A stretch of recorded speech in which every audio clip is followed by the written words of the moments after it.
Matrices का ना एक इंपॉर्टेंट सा क्वेश्चन है। इंपॉर्टेंट क्या है, एक बड़ा इंटरेस्टिंग सा क्वेश्चन है, ठीक है। सबसे पहले मुझे ये बताओ कि क्या हम इक्वेशंस को बॉक्सेस के अंदर रख सकते हैं। इक्वेशंस जब हम सॉल्व करते हैं, आपने इक्वेशन सॉल्व किया है ना, अप टू क्लास 10th भी किया है, 11th भी किया है, तो क्या इक्वेशंस को आप बॉक्सेस में बंद करके रख सकते हो?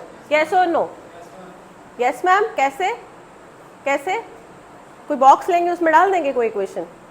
हाँ, पेपर पे लिखेंगे कोई इक्वेशन बॉक्स में डाल देंगे? नो। इक्वेशंस को हम बॉक्सेस में लिख सकते हैं। ये आपको बॉक्सेस नहीं दिख रहे? यस और नो? यस, है ना, ये बॉक्सेस ही है ना। मैट्रिसेस क्या है? बॉक्सेस। तो जब हम इनको खोलेंगे तो ये हमारी क्या बन जाएंगी? इक्वेशन। क्या बन जाएगी? इक्वेशन। बीच में क्या है? Equal to. कॉन्स्टेंट्स भी है, वेरिएबल्स भी है, इक्वल टू भी है। जब हम इनको खोलेंगे, scalar multiplied by a matrix, scalar multiplication हो रहा है, यहाँ पे क्या हो रहा है? तो मैट्रिसेस ऐड हो रही है। तो यहाँ इस क्वेश्चन में हम क्या क्या देख रहे हैं, क्या क्या चीजें सीख रहे हैं? Matrix multiplication number 1। दूसरा, scalar multiplication of a matrix, मतलब किसी स्केलर को किसी मैट्रिक्स से मल्टीप्लाई करो, या समझो किसी नंबर को हम किसी मैट्रिक्स में मल्टीप्लाई कर रहे हैं, और फिर ये इक्वेशन भी बन रही है, बीच में इक्वल टू का साइन भी है। तो तीनों चीजें हम साइमल्टेनियसली कर रहे हैं, ठीक है। करें स्टार्ट। तो इसका मतलब अब स्केलर मल्टीप्लिकेशन कैसे होगा? नंबर अंदर जाएगा और हर एक एलिमेंट से क्या हो जाएगा? मल्टीप्लाई हो जाएगा। तो ये क्या बन जाएगा मैट्रिक्स? बोलो। 3x 3y 3z 3w, है ना। And that would be equal to, किसके बराबर आएगा? अब यहां पर तो स्केलर मल्टीप्लिकेशन था, हमने कर दिया। राइट हैंड साइड में क्या है? Addition of two matrices. तो इस मैट्रिक्स में ये मैट्रिक्स को क्या करना पड़ेगा? ऐड करना पड़ेगा। इस मैट्रिक्स में इस मैट्रिक्स को हम क्या कर रहे हैं? ऐड कर रहे हैं। करो add. 4 plus X 6 plus X plus Y -1 plus 2 plus w। कहाँ पर है z? यहाँ पे ये z है।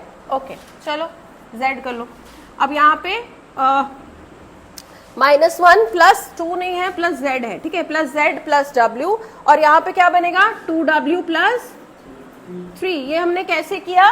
कॉरेस्पॉन्डिंग एलिमेंट्स ऐड होते हैं, जो एलिमेंट सेम पोजीशन पर है उनको हम ऐड करते हैं। ऐसे ही करते हैं दो मैट्रिसेस को जिनकी पोजीशन सेम है। किसकी पोजीशन सेम है? x की और 4 की पोजीशन सेम है, 6 की और x प्लस वाई की पोजीशन सेम है, इसकी और इसकी पोजीशन सेम है, इसकी और इसकी पोजीशन सेम है। क्लियर है? हो गया। अच्छा, यहाँ पे अभी तक ये बॉक्सेस में ही है, मैट्रिसेस में है, या याद रखने के लिए बोलो किसमें है? बॉक्सेस में है।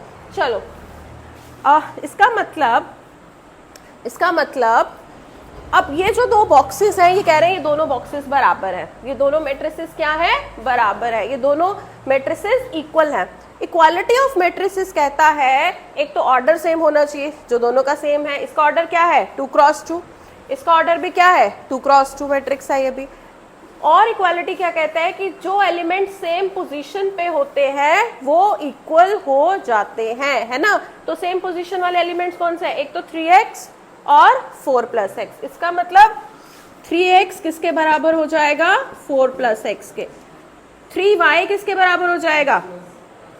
3y किसके बराबर हो जाएगा? 3y इसके बराबर हो जाएगा। इसकी और इसकी पोजीशन सेम है, 6 प्लस एक्स प्लस वाई के।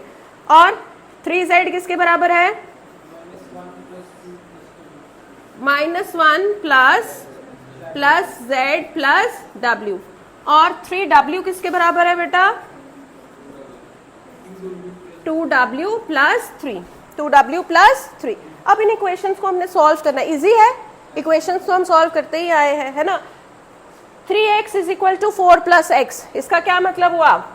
ये x यहाँ पे जाके क्या हो जाएगा? माइनस। यहाँ पर प्लस है, इधर जाके क्या? Minus. So 3x minus x 2x। 2x equal to 4। 2x equal to 4। इसका मतलब x की value 4/2 which is equal to 2। x की वैल्यू निकल गई, x की वैल्यू निकल गई। अब इस इक्वेशन में अगर मैं x की वैल्यू डालूं तो क्या y की वैल्यू निकाल सकती हूँ? अब इस इक्वेशन में हम x की वैल्यू 2 डाल देते हैं तो क्या बनता है मेरे पास? w की वैल्यू क्या निकली थी? 3 निकली थी। W की वैल्यू जो 3 निकली वो मैंने इस इक्वेशन में डाल दी, तो बना 2z is equal to -1 plus W। इसका मतलब 2z किसके बराबर आया, -1 प्लस W की जगह क्या डाला, 3। सो 3 - 1 इज इक्वल टू 2। 2z अगर 2 है तो z की वैल्यू क्या आई, 1। तो इसी तरह से ये बॉक्सेस में इक्वेशंस को हमने क्या किया, पहले बॉक्सेस से फ्री किया, बॉक्सेस से बाहर निकाला, फिर वो क्या बन गए, इक्वेशंस बन गए, नॉर्मल इक्वेशंस जैसे हम सॉल्व करते हैं। अच्छा, नॉर्मल इक्वेशंस में भी याद रखना, अगर किसी में एक वेरिएबल है सबसे पहले उसको सॉल्व करना। जैसे इसमें 2 वेरिएबल्स थे z और w, दोनों की वैल्यू निकालनी थी, इसमें एक ही वैल्यू निकालनी थी w, तो मैंने पहले 4th को सॉल्व किया, w की वैल्यू निकाली। अब w की वैल्यू यहाँ डालूंगी तो z की वैल्यू निकल जाएगी। समझ में आया, इक्वेशंस को सॉल्व किया और हमने वैल्यू निकाल दी। चलो नोट करो।